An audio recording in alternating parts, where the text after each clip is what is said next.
Hey guys, Moldran here. Today I want to talk about the real reason why the auction house got shut down in Diablo. Now there's two possible reasons for this. Now the first reason could be that Blizzard just tries to make the game better voluntarily. The Blizzard or Activision decides, okay, let's just make the game better for players. Let's just drop those millions of dollars of profit that we get, or let's just drop our long-term monetization model of the game and just make the game better for the players so they can enjoy it more.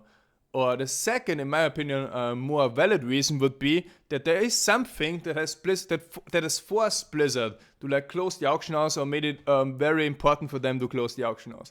And one of those things is this here. Now, this here is from the Financial Crimes Enforcement Network, FineSam, which is the US authority or regulation force of mainly financial transactions and banking laws or transactions.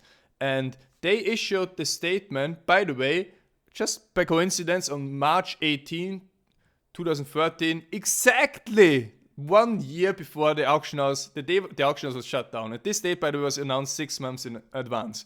So just saying there's probably some coincidence here, but let's take a look at this. Maybe what does this have to do with Blizzard or the auction house? Now this guidance here addresses convertible virtual currency. This type of virtual currency either has an equivalent value in real currency or acts as a substitute for real currency. Now here you have, for example, the gold. Gold in real auction house was tied exactly to a floating, but it was tied to a US dollar amount. So for example, 100,000 gold would be $5, then it could be $6 or $4, but it was always expressed also in a real value. And why is this relevant? Now here it says, however, an administrator or exchanger is an MSB, which means money services business, which means they have to apply to a lot of banking laws, a lot of regulations and so on, under fines and regulations. Specifically, a money transmitter, unless a limitation to or exemption from the definition applies to the person. Now what this means is that unless Blizzard is actually part of that exemption or limitations, they would have to apply or comply with all of those banking rules. And if you take a further look at them, I'm also going to link them, they pretty much have to shut down the auctions because it's not allowed. So now I personally don't know if there would be an exemption or not, but even if Blizzard gets to read this or gets has to pay attention to it, even if they aren't sure themselves if they would be part of exemption or not, they would probably think strongly about isn't it just easy if we just close the auction house rather than spending so much time or resources into really figuring out how we could circumvent this or how we can comply with the banking laws and so on, just to end up falling under this law anyway and having to close it then anyway. So maybe Blizzard just decided, okay, let's not have to deal with this and close the auction house, and let's market this, while we're at it, let's market it as we're just trying to make the game better, as we're just trying to make the game better again. And if you look back at Blizzard's history, now back in the years, Blizzard was amazing at making games. For example, in the year, let's say around year 2000, what were we doing? We were going buying games on them wasn't really a popular thing back in the day. So we went to a local game shop or a local game store and we saw, for example, a nice box of Diablo 2. Take a look at it. Oh, it's 16 plus. That sounds crazy. Let's somehow buy it. And it looks so dark and everything. And people purchased Diablo 2 or saw a StarCraft copy. Wow, StarCraft looks really interesting with those 3 different races. Let's buy it. Or Warcraft 3. Wow, look at the lore. Let's buy this. Orcs and humans. And pretty much Blizzard created high quality games. Super high quality games, and they sold them and that's it. There was no further monetization model or further way to make money. I mean, I logged in World of Warcraft again, started playing it again now with the new expansion, and what do I see? I see a cash shop with you won't believe it, but there were 20 different mounts for an average price of 20 euro each. And then on the next page there were 20 different pets for a price of 15 euro each. And now to top it off, you can actually purchase a character level boost now from 0 to 90, which isn't even max level, for 50 euros. And that's just one of the direction it's going at Blizzard right now. And when I was thinking back at the year 2000 with like all those small games, it was really about the quality, and it was also shown in patches. For example, Diablo 2 LOD was supposed to have a really, really big patch that was very anticipated. I'm not sure if it was 1.09 or something, but it was one really big patch, and this patch actually got delayed multiple times. Now, this patch was supposed to be released in March, and then it got delayed 6 or 8 months.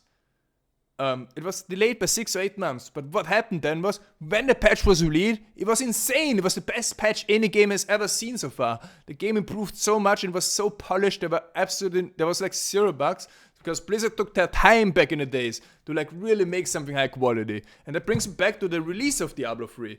The release of Diablo 3, that was an unfinished game.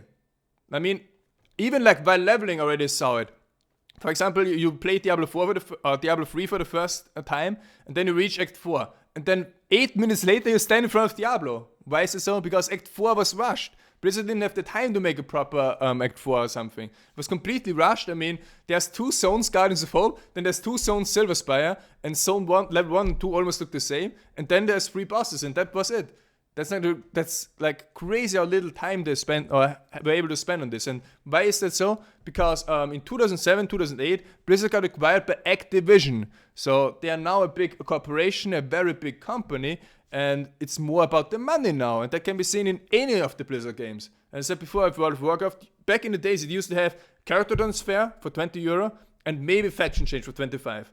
Nothing else. And now there's all the pets, the mounts, the level thing, there's race change, whatever there is. I don't even know what else there is. And it's the same in Diablo. Like back in the days, Diablo was just like sell the game and try to make it as good as possible so we can sell as many copies as possible. But now in Diablo 3, it was how can we make more money from the game? And one of those things was the real money auction house.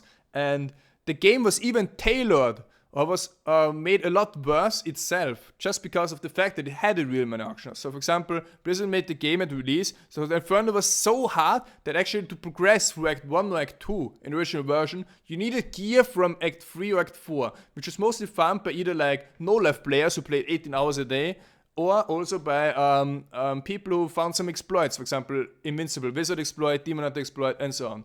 And they found those items and sold it on the auction house. And the people who were stuck in Act 1 or Act 2, most of them quit the game. But those who didn't quit the game, a lot of them actually had to use the auction house to get the better gear and go through the better acts. So the game was designed or was made so that actually have or are supposed to spend money or gold on the auction house to purchase those new items. And that was like a very wrong design, because that's completely against the philosophy of games, that you see a natural progression of the more you play, the easier you can progress, and you can just like play at your own pace. But with the auction house, made it necessary to like really spend the money or spend the gold to get the gear, or otherwise you would hit like a brick wall that you can never progress on further on. And that's why I think I really disliked the auction house. Was probably forced by Activision as well. Same with like the fast release. I mean, if Diablo 3 was supposed to be the game of the next few years. It was supposed to be the game that would still be, for example, now, at this day, be played by 10 to 20 million people. The game had the potential in terms of gameplay, graphics, and all the game systems. It's just there were so many wrong things with the game that now it ends up at like position 25 on Twitch instead of position 2 or 3, where it would otherwise be if it would have been like a sick game at release. If maybe they would have like taken like 6 or 9 months more development time rather than rushing it, because Activision said, okay, we announced 15 March as release date, that's why we have to release it, and point. No matter what, you have to release it at the point, because otherwise the shareholder's gonna rage or whatever. And I really don't like or dislike what gaming has become now. This isn't just Blizzard. This is like pretty much every big game company. EA does the same, Ubisoft does the same, Sega does the same, even consoles. So that's pretty much like all what gaming itself has become. It's just like gaming is now $1 billion industry, which means it's becoming more and more corporate. It's becoming more and more corporate, and yeah, and to go back to my original point of the video, the financial regulations for virtual currency trading, that's probably also the reason, like a side effect, is also the reason why Blizzard like canceled Titan. Now, Mike Morhaime, Blizzard CEO, he said one time that Titan was supposed to be a free-to-play game. So they probably like were testing the real Auction House they wanted to make in Titan as well, or some kind of variation of it in Diablo 3. But after that financial regulations or banking regulations of online currency trading, they decided, okay, oh shit, Titan wouldn't work like that anymore. We can't do that. The US law would want to like take a look at all those online transactions and wants to monitor them and then enforce a lot of taxes on them. So Titan doesn't even work in the original form anymore. Let's just take whatever we can out of Titan and turn it into a new game named Overwatch. And with a different monetization model. And to me, as a gamer, as a hardcore gamer for over 20 years now, this really like, I don't know, it makes me feel bad about gaming in general. Like, I just wish that the games would be about creating the best experience for the player. Like the games have been 10 years ago or 15 years ago. Like Diablo 1 has been, like Diablo 2 has been, like Heroes of Might and Magic 3 has been, like Unreal Tournament 2003 has been, like StarCraft has been, like Warcraft has been, like the original World of Warcraft before all those late expansions have been.